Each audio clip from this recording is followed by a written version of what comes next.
Obstetrics शुरू करने वाले हैं। तो ऑब्स्टेट्रिक में सबसे पहला जो टॉपिक आता है वो है मतलब estimated date of delivery. Estimated date of delivery EDD मतलब बच्चा कब पैदा होगा। तो ये हम ऑब्स्टेट्रिक का सबसे जो पहला और इम्पॉर्टेंट टॉपिक है वो है estimated date of delivery. So इसके हमारे पास 3 मेथड है। प्रेगनेंसी के हमारे पास ट्राइमेस्टर है, प्रेगनेंसी के टोटल ट्राइमेस्टर है 3, first trimester, second trimester and third trimester. In first trimester हम कैसे फाइंड आउट करते हैं estimated date of delivery, second trimester में हम कैसे फाइंड आउट करते हैं और थर्ड ट्राइमेस्टर में आज ये हम सीखेंगे। और सबसे जो रिलायबल मेथड है, जो हमें सबसे ज़्यादा एक्यूरेट जो रिजल्ट मिलते हैं, वो हम जो फाइंड आउट करते हैं estimated date of delivery in first trimester. ये सबसे इम्पोर्टेंट और सबसे एक्यूरेट मेथड होता है। तो अब हमारे पास 3 वे से estimated date of delivery find out करने के। एक है फर्स्ट ट्राइमेस्टर में मेनली ये हम करते हैं क्राउन रंप लेंथ के हिसाब से। अब ये क्राउन रंप लेंथ क्या है अब हम सीखेंगे। क्राउन रंप लेंथ के हिसाब से करते हैं। सेकंड ट्राइमेस्टर में हम करते हैं हेड सरकमफेरेंस के हिसाब से। और थर्ड ट्राइमेस्टर में हम ये जो EDD फाइंड करते हैं ये मेनली हम करते हैं फीमर लेंथ के हिसाब से। तो ये 3 मेथड है। दूसरा हम फाइंड आउट करते हैं लास्ट मेंस्ट्रुअल साइकिल से। लास्ट मेंस्ट्रुअल साइकिल से हम ये कैसे पता लगाएंगे कि हमारा ये जो बच्चा है ये कब पैदा होगा। तो इसके लिए पहले ये जो हम ये तीनों मेथड जो है ये अल्ट्रासाउंड है, ये अल्ट्रासाउंड पे डिपेंड है, अल्ट्रासोनोग्राफी पे।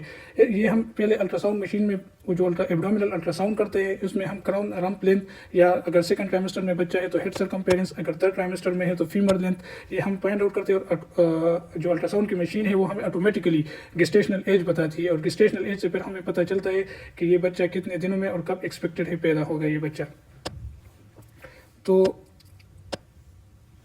अभी ये देखते हैं क्राउन रंप लेंथ। सो ये आप देख सकते हैं ये है एम्ब्रियो तो नहीं, ये है फिटस।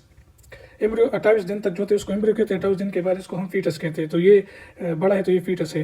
तो जो मेनली जो फर्स्ट ट्राइमेस्टर है उसमें हम क्राउन रंप लेंथ यूज़ करते हैं। क्राउन रंप लेंथ हम मेनली 6 to 12 वीक के बाद ये हम फाइंड आउट कर सकते हैं।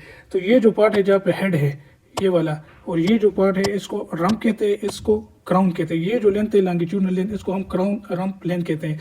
ये crown rump length automatically ultrasound machine find out करती है। और इधर साथ में ये वाला जो है ये गेस्टेशनल एज लिखा है। तो ये हमें गेस्टेशनल एज बताती है कि ये बच्चा कितने दिनों का या कितने वीक्स का या कितने महीनों का है। इस तरह अगर हमारे पास पेशेंट थर्ड ट्राइमेस्टर में आ जाए तो फिर हम फाइंड आउट करते हैं फीमर लेंथ के हिसाब से। तो ये जो बोन आपको दिखाई दे रहा है ये है ये वाला, ये है फीमर, और इसके जो डायफिसिस के दरमियान जो लेंथ है इसको हम कहते हैं फीमर लेंथ। और ये जो अल्ट्रासाउंड मशीन है ये हमें ऑटोमेटिकली, अब ये इधर देखिए लेफ्ट फीमर 5.57 सेंटीमीटर इसका लेंथ है, और इसका जो गेस्टेशनल एज है वो इधर ये ऑटोमेटिकली ऑटोमेटिकली गेस्टेशनल एज हमें बताती है। और ये साथ में एक्सपेक्टेड डेट ऑफ डिलीवरी भी बताती है कि ये बच्चा कब पैदा होगा। अब आते हैं कि हम लास्ट मेंस्ट्रुअल साइकिल से कैसे फाइंड आउट करते हैं estimated date of delivery according to last menstrual cycle. तो सबसे पहले हमें जो है हिस्ट्री लेनी होगी। हिस्ट्री हम कैसे लेते हैं, हम माँ से पूछेंगे कि आपको जो लास्ट मेंस्ट्रुअल साइकिल आया था उसका पहला दिन कब था। तो फॉर एग्जांपल अगर वो हमें बताती है कि मुझे जो लास्ट मेंसेस आए थे उसका पहला दिन था 3 अगस्त को, 3 अगस्त 2022 ले लें। तो अब हमने क्या करना है, अगर हमने लास्ट मेंस्ट्रुअल साइकिल से जो estimated date of delivery find out करनी है, हमने इसमें 9 months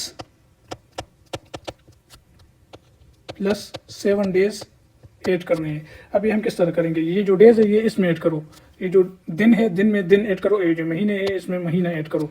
तो ये बन जाएगा 10th, और अगस्त 2022 के बाद 9 महीने गिनो, अगस्त, सितंबर, अक्टूबर, नवंबर, दिसंबर, जनवरी, फरवरी, मार्च, अप्रैल, मई। तो ये बन जाएगा मई, और साल ऑटोमेटिकली चेंज होगा तो साल होगा 2023। तो 10 मई 2023 को ये जो हमारा बच्चा है अगर ये नॉर्मल है और फुल टर्म नहीं है और माँ में कोई मसला नहीं है या कोई हाई रिस्क प्रेगनेंसी नहीं है, तो ये जो बच्चा है ये पैदा होगा। अगर लास्ट मेंसेस 3 अगस्त 2022 को आए थे तो ये बच्चा एक्सपेक्टेड है कि ये 10 मई 2023 को पैदा होगा। इसको हम कहते हैं estimated date of delivery by gestational age. और ये प्रोसेस हम किस तरह फाइंड करते हैं, लास्ट मेंस्ट्रुअल साइकिल से।